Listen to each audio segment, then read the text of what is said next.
Ассалаумағалейкум, арнамыздың құрметті қымбаттылары. Қазақстандағы және әлемдегі болып жатқан ең соңғы жаңалықтарды алғашқылардың қатарында білгіңіз келсе, бейне астындағы лайк және подписать таңбаларын басып, біздің арнамызға жазылуды ұмытпаңыз. Егер сіз жазылған болсаңыз, онда біз бастадық. Қазақстандықтар зейнетақы жинағын сақтандыру компанияларына белсенді аудара бастаған. Бұл өткен жылдың сәйкес кезеңімен салыстырғанда 92,9%-ға көп. Қазақстанда зейнетақы жинақтарын сақтандыру компанияларына аудару көлемі айтарлықтай өсті, деп хабарлайды Айқын КЗ. 2026 жылдың алғашқы жартысында БЖЗК-дан сақтандыру ұйымдарына 292,8 миллиард теңге аударылған. Қазақстан қаржыгерлері қауымдастығының мәліметінше, өсімнің негізгі дивайдері зейнетақы аннуитеті шарттары болды. Олар сақтандыру сыйақыларының жалпы көлемінің 63%-ын құрады. Зейнетақы аннуитеті БЖЗК салымшысы мен өңірде сақтандыру компаниясы арасындағы келісім. Оның аясында азамат өзінің зейнетақы жинағын немесе оның бір бөлігін белгіленген ең төменгі мөлшермен кем емес көлемде сақтандыру компаниясына аударады.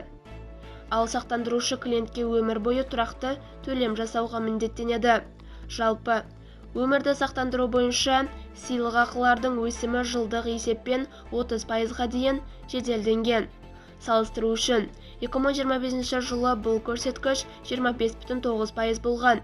2026 жылдың алғашқы 6 айында өмірді сақтандыру сыйақыларының көлемі 621,5 миллиард теңгеге жетті. Саладағы активтер де өскен. Өмірді сақтандыру компанияларының активтері 2,7 триллион теңгені құрап, бір жылда 20%-ға артты. Бұл ретте сақтандыру төлемдері 67,9%-ға, яғни 44,2 миллиард теңгеге өскен. Төлемдер көлемінің жалпы өсімнің 75%-ы аннуитеттік сақтандыруға тиесілі.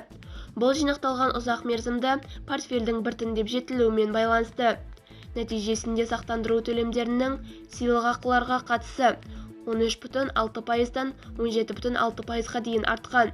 Дегенмен бұл көрсеткіш әлі де салыстырмалы түрде төмен деңгейде қалып отыр.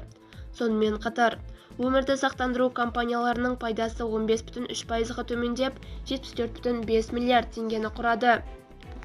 Бізді бақылауды жалғастырыңыз.